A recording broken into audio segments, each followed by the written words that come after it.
Infantrymen have been setting their sights on a new kind of battle as they prepare for warfare in the decades to come. Soldiers from 2 Royal Welsh have been in training for urban warfare with laser weapons and simulations to try to predict how tactics need to change. Here's Julie Knox's final dispatch from northern France.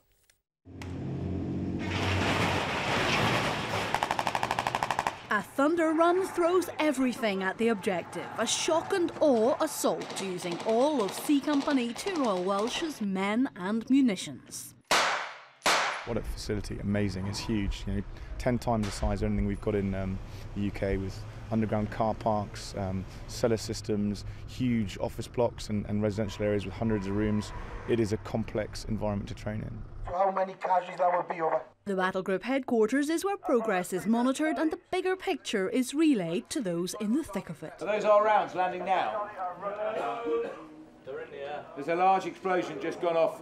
The first thing is that it's quite difficult in big high-rise buildings with lots of different types of enemy in the area. It's really difficult to know who you're shooting at and whether you should be able to shoot. They've had a lot of discussions about the rules of engagement, for example. But I think on the whole, they're just enjoying getting back to a bit of old-fashioned soldiering and clearing through buildings with a lot of resources, a lot of ammunition, and actually it's all pretty good fun. Not least because some of the guys get to play the baddies. With the help of the OTC from Wales, and we're providing all the civilians that are going to be sort of the clutter in and amongst the battlefield, and then the enemy itself. Enemy dressed as I am now, and then we've got about 10 to 15 militia who are in sort of civilian clothes, so blending in with the civilians, but also have weapons and sort of they're able to have a bit more of an effect on the enemy. So they're kind of like a nasty insurgent type? Exactly, yeah, they're the insurgents, if you like.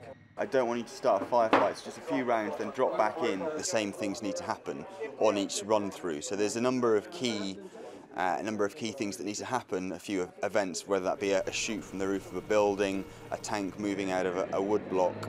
And sort of my job is up here, I sort of tie in with the scientist and say, can we do this now? And I get the nod, sort of controlling the guys on the ground when I'm allowed to. The GPS monitoring of who's where and how effective they are in certain simulations will provide the after-action review to shape the Army's training programme for the future. It's basically a laser, it reacts with a flash of your muzzle, and it sends a laser out to your vest, and if you get it, they tell you where you got it to, like right arm, left arm, what kind of injury it is, if you're dead. What's happened to you so far? Have you been hit? Basically jump out the warrior, I keep getting killed. Jumping out the back of the warrior. One part-time soldier's doing something altogether different with his Christmas break. It's the first time I've ever got my hands on with armoured vehicles, and it's a bit of a novelty, breaking away from university life, getting away from lectures and all the rest of that. So come out here, get paid, do some good training. So it's been really good fun. You've got people screaming at you left, right and centre, but I see where people might think it is a bit like a computer game, because obviously you get shot and you just sort of have to sit down, you're like, oh, okay, yeah. But nah, it's definitely as realistic, I think, as you can get without actually being there for real. Enemies on the subway!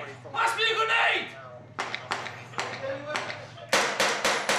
The enemy fire back. We do lots of exercises on Salisbury Plain which aren't necessarily tesed up, and in this environment with snipers everywhere and RPG teams everywhere, you really have to be alive to the three-dimensional threat. I think we took about 20 casualties on that run, so quite high casualty rates if this was a live operation. But it shows that you're really going for it, doesn't it? That's it, definitely. So that's another serial completed. The soldiers are regrouping, their vehicles are going back to be maintained, and it's now that all of that telemetry from the vests that they were wearing and the weapons and the buildings gets analysed by the geeks back in the command centre.